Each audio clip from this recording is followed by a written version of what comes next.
Hello, NEDA pastors and ministry leaders. I want to invite you to participate in the 2022 annual conference taking place October 28 and 29 at Faith Evangelical Free Church in Acton, Massachusetts. This year, the theme of our conference is The Church, Still the Plan. Over the past couple years, much of what we hear about the church has been negative. We hear about scandals, declining attendance, diminishing cultural influence. And it's easy in light of all of that to become discouraged or cynical or apathetic. And so we want to get together, first of all, to be reminded and encouraged by what is true. The reality is Jesus is Lord and the church is His plan, regardless of the cultural moment we find ourselves living in. And so we want to first be encouraged and reminded by this reality. Toward that end, the conference will begin Friday evening after dinner with a worship service.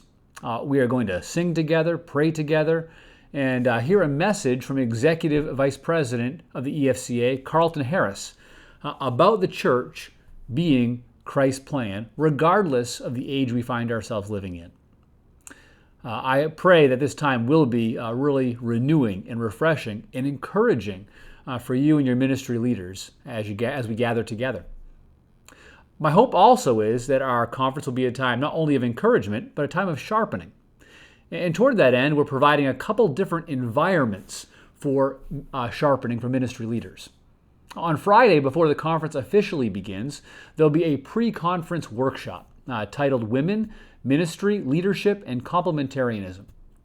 One of the challenges and questions of our day for many ministry leaders is how do we help women flourish in our churches, especially given the changing cultural values of our day. The complementarian convictions of the Evangelical Free Church find themselves increasingly out of step with the cultural convictions around us. And so we want to consider this question well, beginning with a biblical foundation. Toward that end, we've invited a couple presenters to come and speak with us Friday afternoon. Rebecca McLaughlin, an author and a presenter. You may have seen much of her work on the Gospel Coalition's website. She's going to present to us for using this question.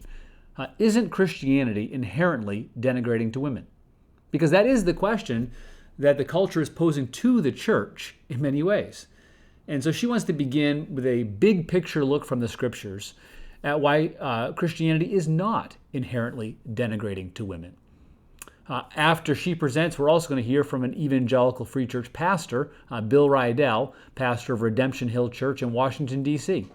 And he's going to give us kind of a nitty-gritty look at how his church has constructed healthy ways for mature and godly women to be involved in significant ministry in their church within a complementarian ethos.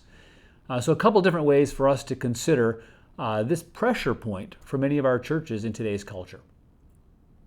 On Saturday, we're going to have a different kind of environment. We're going to be set up around round tables, churches grouped together, and ministry leaders will be able to wrestle with a couple different questions in those groups. One question is, how are our churches operating as salt in our day? And the second question, how are our churches operating as light in our day? When we ask the question, how are our churches salty, we're really asking, how are our churches distinct? How are our churches true to the scriptures and to who Christ calls the church to be?